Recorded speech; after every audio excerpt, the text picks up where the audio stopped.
Hello po! Good afternoon everyone! Ako po si Letty Tamayo, tatakbong chairwoman ng Barangay 771, Zone 84. Ang akin lang pong pangarap ay mapaglingkuran ng maayos ang mga nasasakupan ng Barangay 771.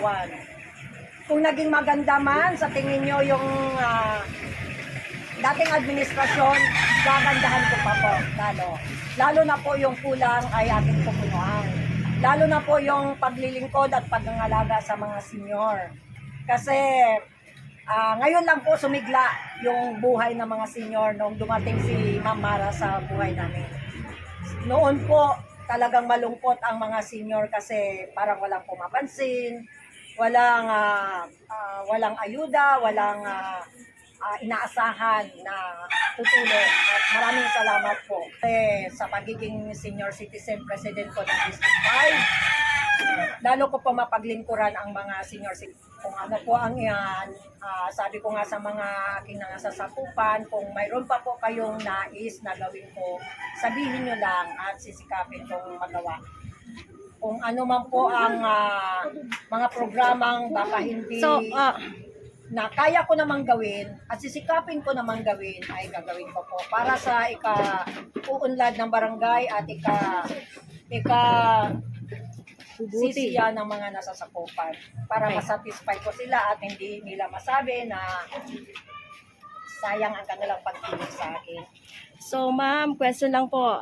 Noon po, meron na po ba kayong planong tumakbo bilang punong barangay? Yes po. Ako naman po ay sapat na sa akin kahit hindi maging punong barangay sana.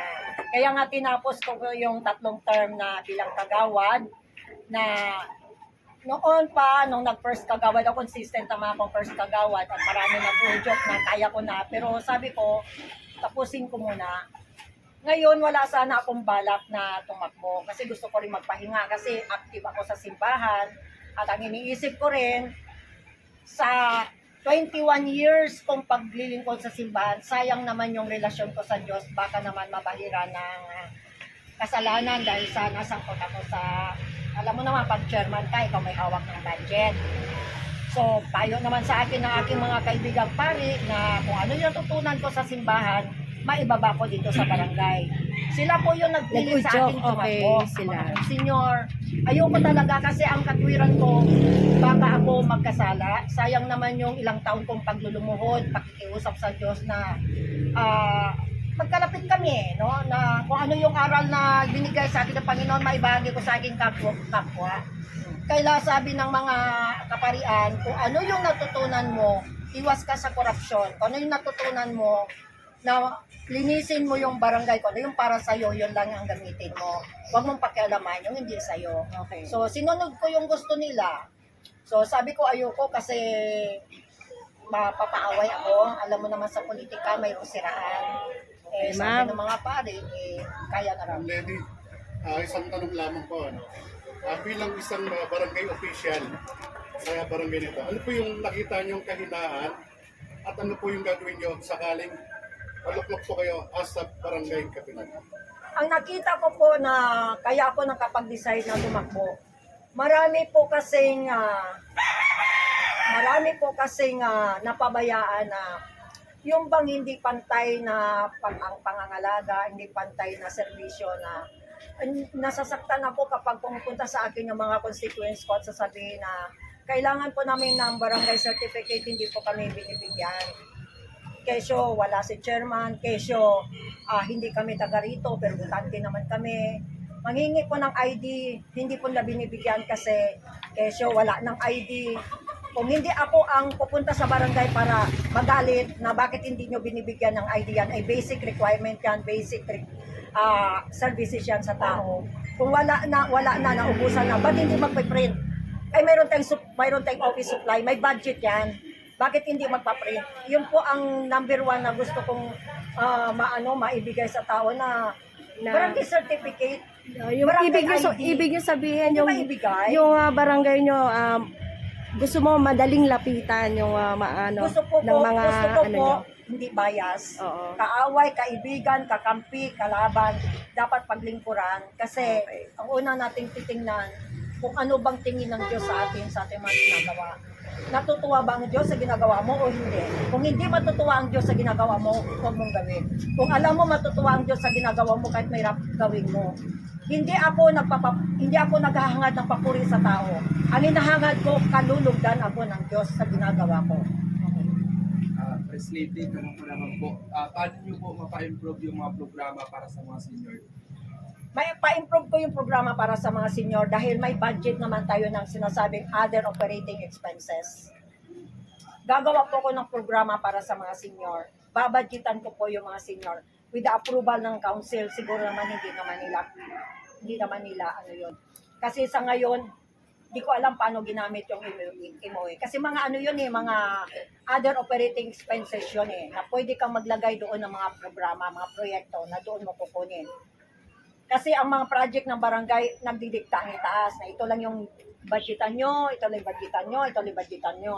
Kaya kahit anong gusto namin, di masusunod. Kasi sila yung magdidikta kung ano dapat budgetan.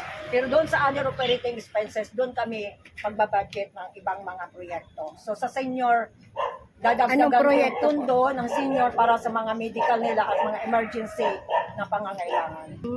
So, Ma'am, sa aspito naman po ng droga, nalaganap pa rin ngayon. Ano po yung mga programa mo na kung sakaling ikaw ay maging ma-elect mo na chairman, ano po nga po ang programa mo para ma-ibsan po ang problema sa droga? Sa ngayon kasi sa amin wala na po kaming masyadong addict.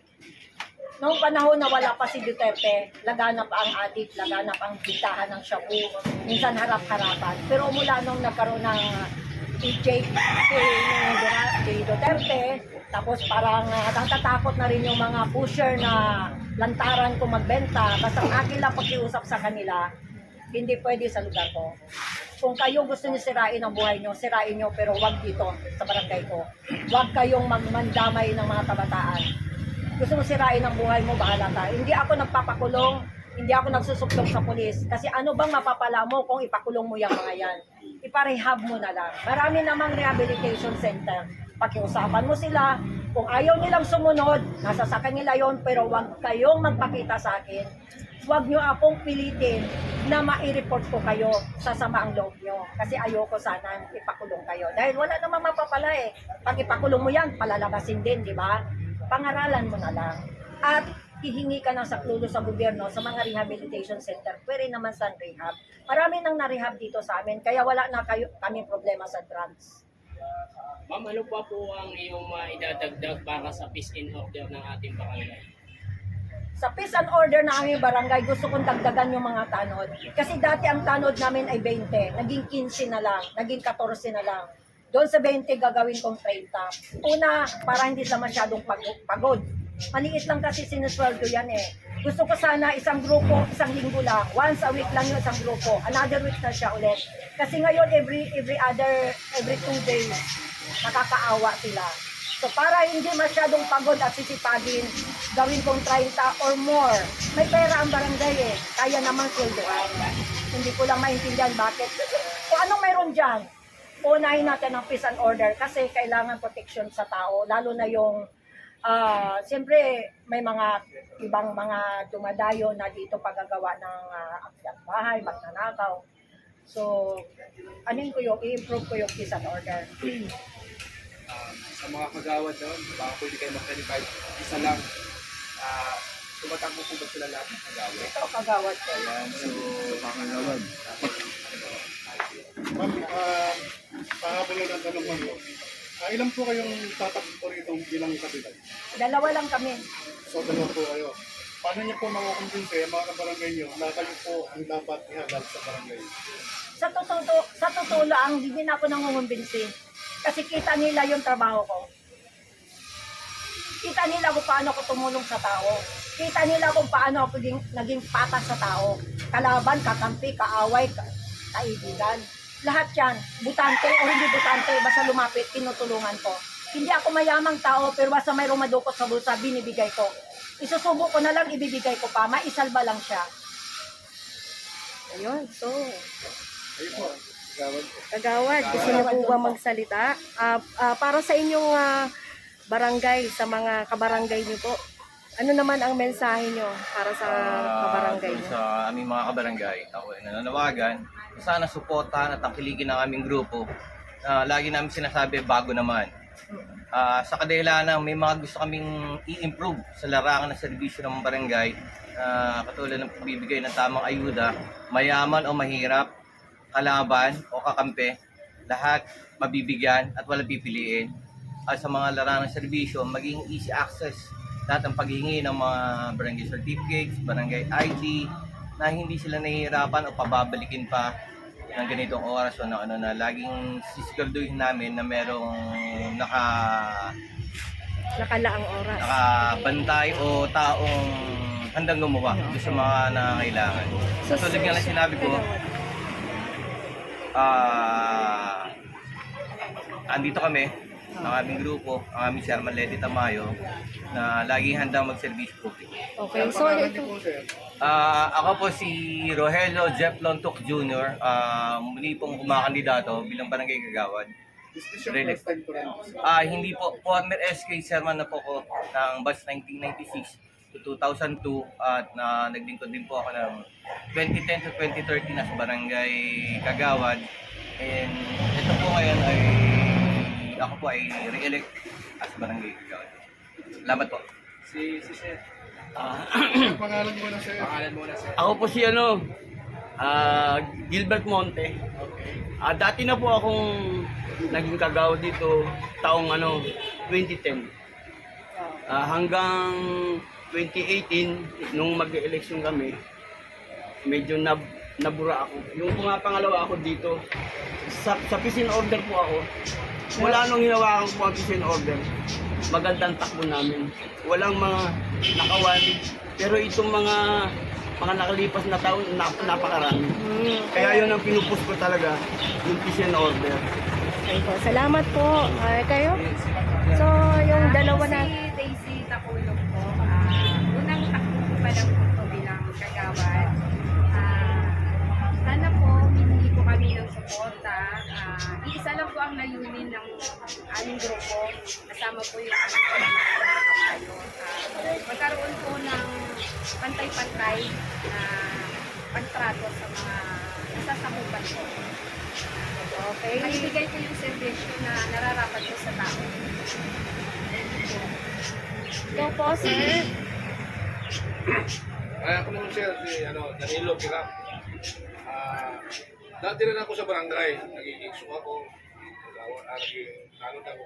So nakita ko naman yung mga pangyayari sa barangay natin at sa barangay namin, ako'y resign.